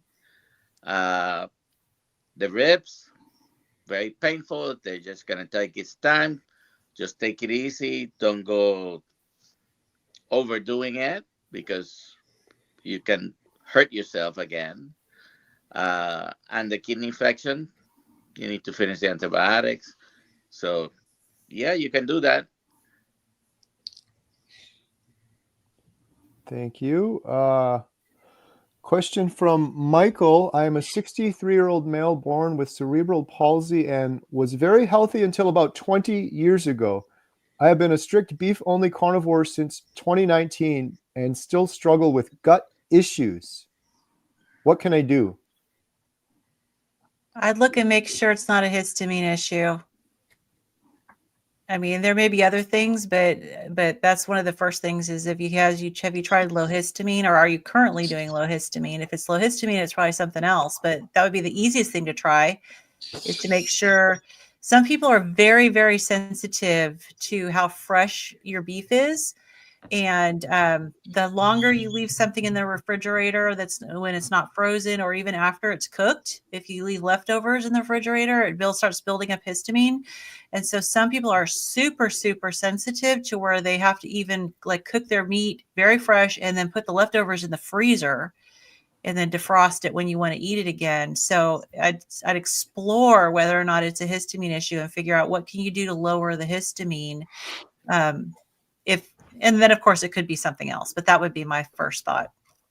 Yeah, and even if it's been now 5 years, almost 6, you've been carnivore, you could still be, maybe you haven't found the perfect fat protein ratio for you. Even someone that, for that long could be eating or too much fat or too much protein. In addition to cerebral palsy affects the whole body, that includes nerves from your intestinal tract. So it could be something that's just going to be there, just like the CP. I believe I hope you've had a lot of improvements in certain things, but there is almost basically permanent damage to the nervous system that hopefully is working better, but it's always going to be there. And the gastrointestinal tract is governed by nerves. The way, the peristalsis goes and all that, it depends on the nerves. The reason the GLP-1s cause gastroparesis or gastroparesis, depending how you say it, is because it affects the nerves. So it's possible that these are going to be unavoidable. Thank you, Dr. Nelson. Question for Lindy. Is it necessary to have a certain amount of fat and meat? Oh, absolutely. I'm sure there is. Everybody's different, and I think everyone on this panel will have different requirements. So it's difficult to gauge, to tell, people how much to eat or not. And it is something I struggle with. I find meat very satiating, so I'm constantly under eating and it stalls. And our community is what helps me get through. I have access to coaches, access to community. When things start to stall or go a little bit south, I just pop it in this community chat. Hey, can you help me? This has happened. And sometimes you just need permission from someone to eat. In my head, I'm still restricting all the time. I'm restricting fat because fat makes you fat, and restricting calories. And, I'm forcing myself to exercise because that's what people tell you to do. And it's a constant battle. And when I jump into community and I tell them my problems, they're like, you need to eat, Lindy, get the meat in you. You don't need to do, prioritize your sleep, do some grounding, relax, take the stress out of your life. These are things that also impact my journey. So I definitely feel, you got to eat the fat and the protein, and it is difficult when you're satiated all the time because meat is satiating, and you just need to know all the tools and how to fix things. If you do get into trouble like me, I do still struggle with all the old thought patterns, and I'm 3 years carnivore today. Do you believe that? Hey. It's my carniversary today. And I am still struggling with those old thoughts that keep coming in and trying to sabotage me. And this is why community to me is so important, because it bails me out and it tells me I'm on the right track and just to keep eating. So. Thank you, Lindy. We've got a couple minutes and we're going to do another drawing for HealingHumanity.life membership. Just use #life in the chat. Make sure you follow everyone here. Question for Adam. Is cooking meat sous vide safe? Great question, Kristen. So it depends on how or what angle you're asking this question from. If you're asking about the plastics, I can't necessarily answer that one. I haven't had testing or anything like that to see if I have more microplastics in my system by using sous-vide process, but you can use silicone bags to help mitigate that a little bit. But as far as temperature of cooking the meat, I've cooked it pretty low. Obviously go by whatever recommendations you find out there yourself, but I've cooked anywhere from 121 to 131 for days before with sous vide and haven't had any issues yet. Thank you, Adam. Daz, is dry fast suitable for diabetics? Yeah, I don't see why not. I don't see why not at all. Question I think it would depend a lot on the medications you're on. And Oh, we lost you. just not going to answering that correctly, I would guess. Because if you're using insulin or using other medications that increase your insulin, it depends. I think it's safe under the right circumstances, but if you have diabetes, especially if you have multiple medications, then you have to be careful and work with someone that can guide you a little bit better, whether it's a health coach or someone who has done it, or if you have a provider who's familiar with that. If you're not taking any medications, it's as safe as for anybody else. Fasting itself is not going to tank your glucose. Thank you, Dr. Nelson. Question from Nick. I have been carnivore since last February 1st and cravings are all gone. I got COVID this week and the cravings are insane. Sweet cereal, I'm curious what it is doing in my gut to cause such cravings. It probably created a disturbance on the force. The gut bacteria biome force. Yeah, I'm not sure exactly what the question is, but and COVID does impact your gut. I mean, they find it in fecal matter. In China for a while, they were testing for COVID by collecting fecal samples, and so it does impact the gut. So yeah, like Dr. Nelson said, disturbing the force. There may be a promotion of the bacteria that really want to eat sugar, and sugar does not do well for you when you're sick. So resist. Question from LaDonna asking for a friend, how do you get all of your nutrients being carnivore? Friend says veggies are good for you and it doesn't make sense. I'm new and would love her to hear your reply, please. I'll say vegetables definitely have nutrients in them. Just because something has nutrients doesn't mean it's for us, because the animals that are designed to eat them need those nutrients. But one thing that I didn't know was that the vegetables and the fruits and all the nuts have anti-nutrients. These are things that are harmful to us. And as far as, and I didn't know, and of course, I don't know, Dr. Delson, how much nutrition training you got in medical school, but I got like hardly anything in nursing school. And it was pretty much just therapeutic diets for people who are in the hospital. So I had Hopefully you had training on TPN, but besides that. I did, yes. And all the therapeutic diets, that's the nutrition training we got. So I always saw meat as just protein, and vegetables and fruit and nuts and all that. That's where you got your nutrients and you got your protein from meat. But since becoming a carnivore, I have found out you can get all your nutrients. There are so many nutrients in meat and animal products. Eggs are like my husband calls eggs our multivitamin every day because they're so packed full of nutrients. And so the more you learn about carnivore, you will see that it is the meat-based, the animal diet is very, very full of nutrients. And I also was a GI nurse. And so for me to now, over a year and a half, I have not had any fiber at all. You do not need fiber to poop. So that's another thing. Okay. I was preaching the fiber to everybody the whole time I was on a GI nurse. I got so much pushback from people because it's like, it doesn't work for me. And so the whole thing with fiber is a complete myth as well. You don't need the vegetables for fiber. You don't need the vegetables for nutrients. You can get everything you need from fatty meat and eggs. Delicious. And it tastes better. Yes. All right, we are nearing the end here. We're going to do one more drawing for the 30-day membership to HealingHumanity.life.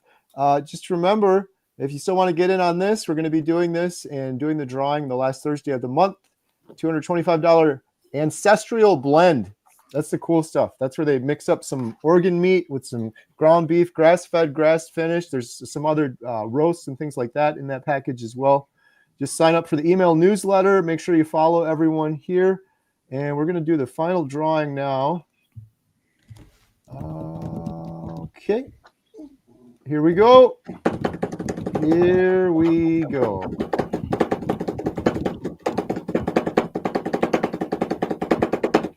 Susan, the UK USA lady. Congratulations. You just won a 30-day membership. HealingHumanity.life. Susan, if you go to healinghumanity.movie/giveaway and enter your details on the form, we'll get the information to you to become a member of the Good Vibe Tribe. Awesome. So if we didn't get to your question, we apologize. But like Adam mentioned earlier, we'll hope to answer any additional questions on the membership site, or we'll be doing this again next week, right? We're doing it again next week. Thursday. Yep. We'll be in Arizona. Yeah, we'll be somewhere. We'll be somewhere, but we'll be doing this. And if you want to get one of those tickets, we still got a couple left. Arizona, Chicago meetups. HealingHumanity.movie/events. You guys want to mention anything else or shout anything else out before we wrap up? No. See you guys in Arizona. Yeah, looking forward to it. It's gonna be fun. Thank you, Dr. Nelson, so much for joining. You're welcome. Next time, send the link earlier. I didn't have time for hair and makeup. We'll do. The force was still strong with you, Dr. Nelson. Awesome. Thank you so much. Thank you, everyone, for joining us. We really appreciate it. Looking forward to seeing you guys on the next one. Have a good night. Bye for now. Bye, everyone. Bye. Good night.